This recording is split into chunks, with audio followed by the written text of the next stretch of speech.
la situation sécuritaire est tellement chaotique. Et je dirais qu'il y a une part de responsabilité auprès de la population ainsi que des autorités. Messieurs les journalistes, je ne sais pas si vous savez bien que nous vivons avec les criminels au sein de nos avenirs. Bon, au fait, il ne faut pas me dire que non, bon, les criminels viennent du ciel. Non, nous vivons avec eux. Mais ce que je demande à la population souvent est de dénoncer ces criminels, puisque nous vivons avec eux. Deuxièmement, il y a le problème des bailleurs. Des fois, vous constaterez avec moi, quand un bailleur fait louer sa maison, il y a de nouveaux locataires qui entrent dans cette maison. Au lieu d'aller d'abord représenter ces nouveaux locataires auprès des 10 maisons, bon, il s'en fout. Ça, c'est un problème très sérieux. Et puis, il fallait en principe que ces nouveaux locataires qui quittent, par exemple, prenons l'exemple, le quartier Kassika, et il va dans le quartier Imbi. Il faut que ces locataires se présentent avec une lettre provenant du chef de quartier, de là où il était. Et qu'il présente ça à ces 10 maisons qu'il va rencontrer dans le quartier où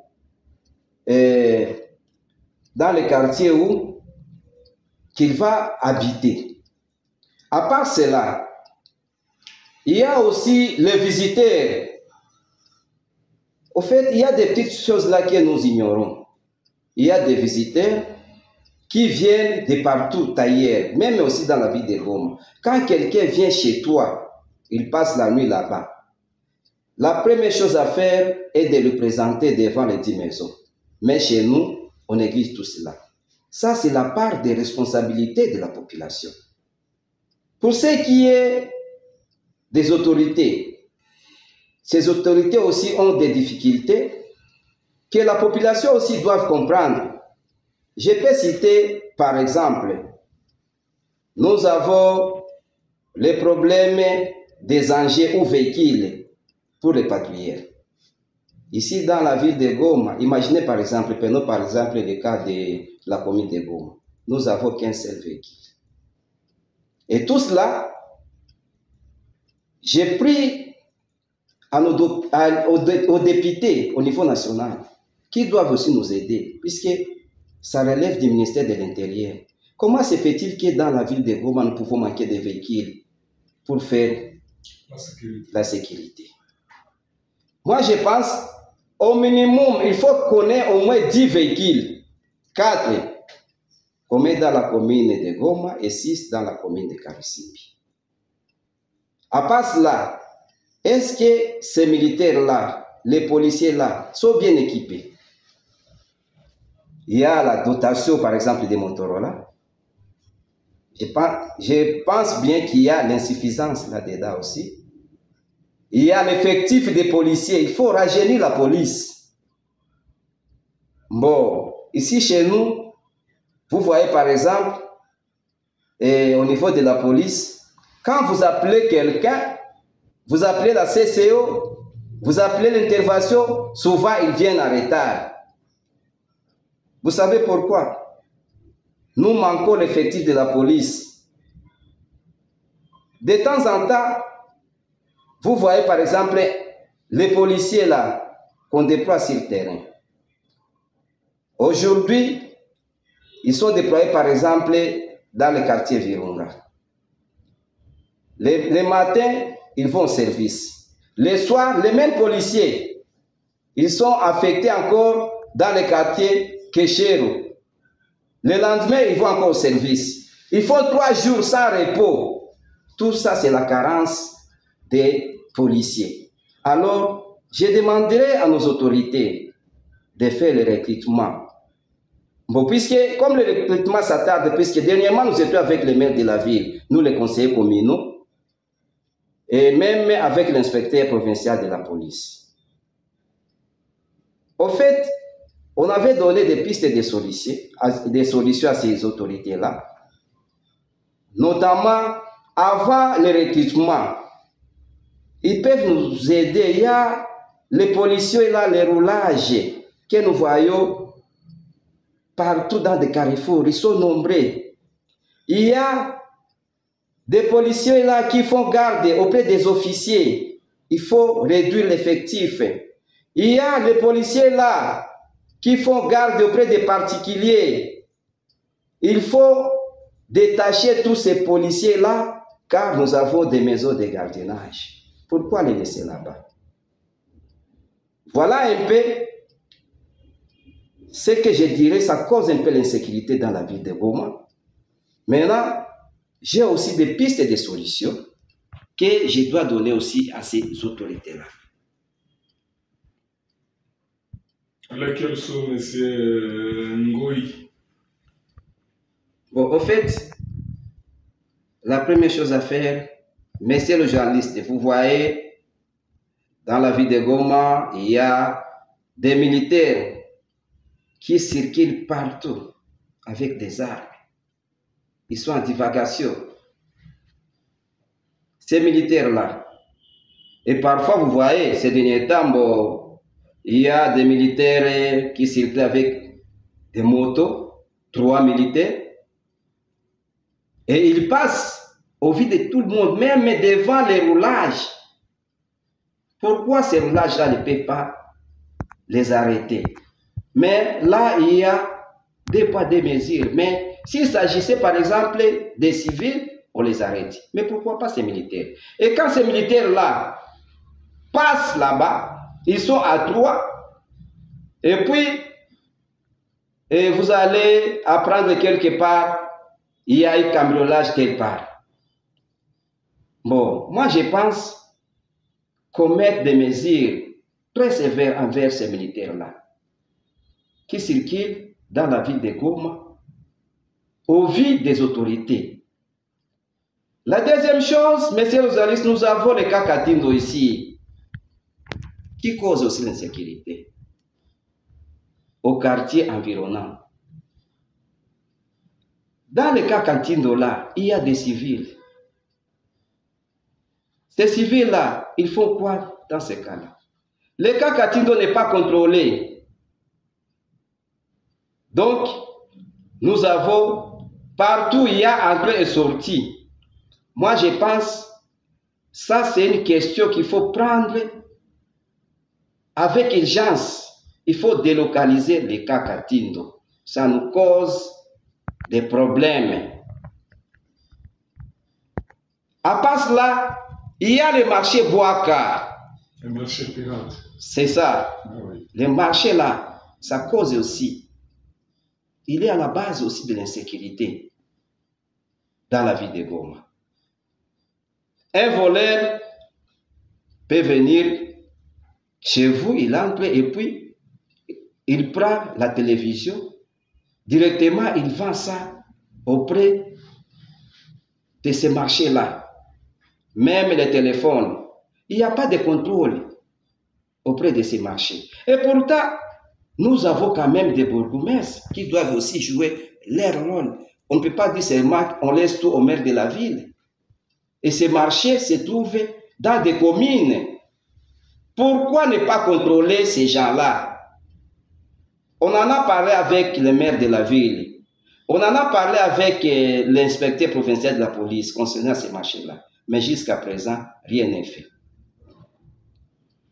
Il y a aussi les problèmes que je dirais aussi, la collaboration entre les cadres de base locale et la population. Il faut qu'on puisse renforcer cette collaboration-là.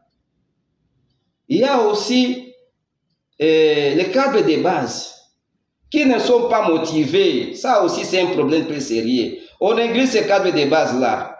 Mais ce sont eux qui vivent avec la population. Maintenant, quand on les néglige, c'est un problème très sérieux.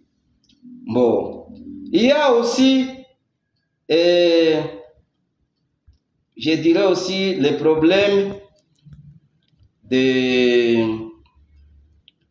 manque, ou soit, je ne sais pas, s'il n'y a pas collaboration entre les maires de la ville, les commandants de la ville, il y a aussi les commissaires principaux de la police. Il faut qu'ils renforcent cette collaboration-là.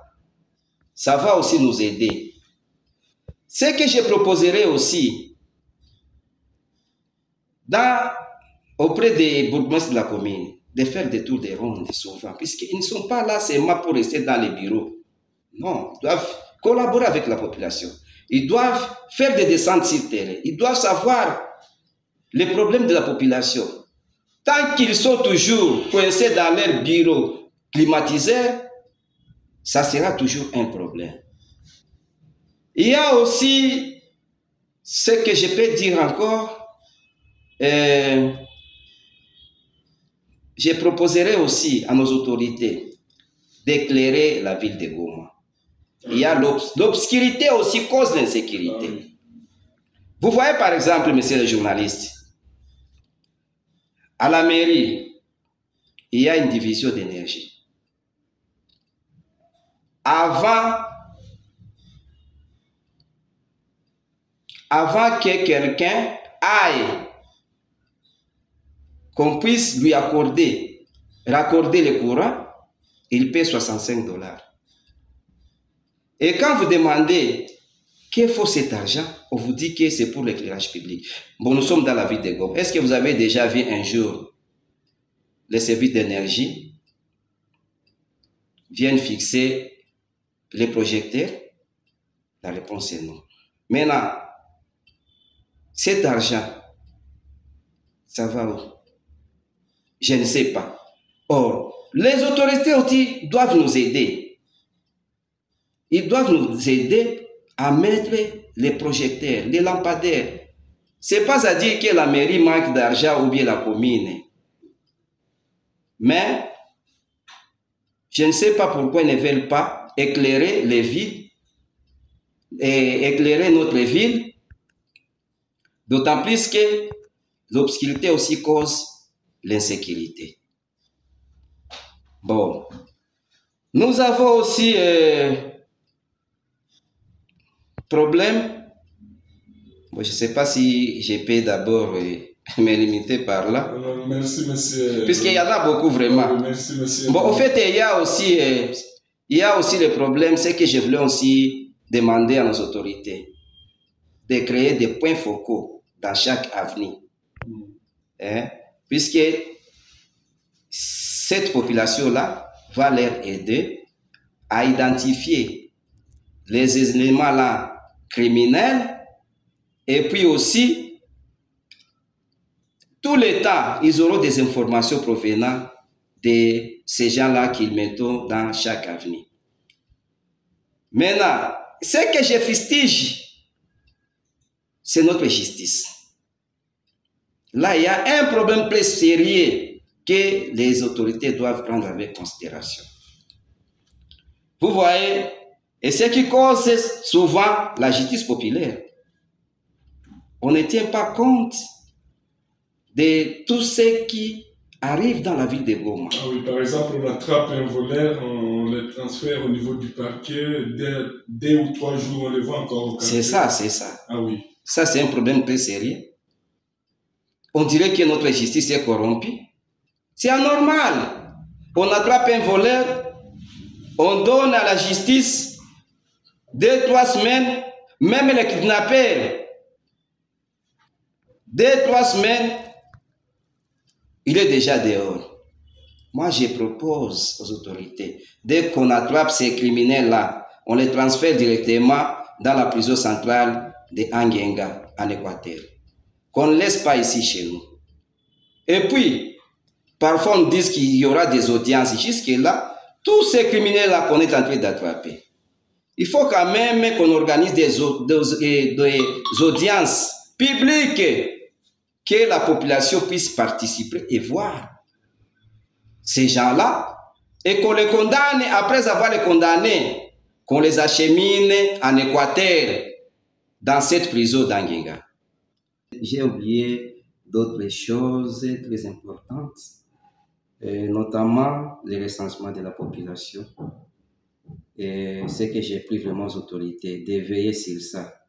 Il faut au moins qu'on fasse les recensements trimestriellement, c'est-à-dire 4 fois par an. Ça va nous aider aussi de dénicher certains éléments criminels. À part cela, je proposerai aussi aux autorités d'octroyer des Motorola au cadre des bases, puisque ça aussi c'est parmi les moyens, parmi les mesures pour sécuriser aussi, pour entrer en contact avec les gens qu'il faut patrouiller pendant la nuit. Même s'ils peuvent aussi autoriser à la population, ceux qui veulent en avoir les Motorola, ça va aussi les aider. Il y a aussi, je proposerai aussi aux autorités, dans chaque parcelle, qu'ils mettent au moins un cahier. Ces cahiers-là permettra d'enregistrer tous les occupants de cette parcelle-là. Quand par exemple il y a un visiteur, les 10 maisons passent pour lui enregistrer dans ces cahiers. Et quand on fait couvre-feu, ces gens-là arrivent dans la parcelle, ils prennent ces cahiers-là et commencent à identifier chaque personne. Si on trouve par exemple il y a quelqu'un qui a passé la nuit là-bas, alors dans ce cas-là, on prend les propriétaires de la parcelle et même celui qu'on a constaté là, et il faut que ces gens-là soient sanctionnés.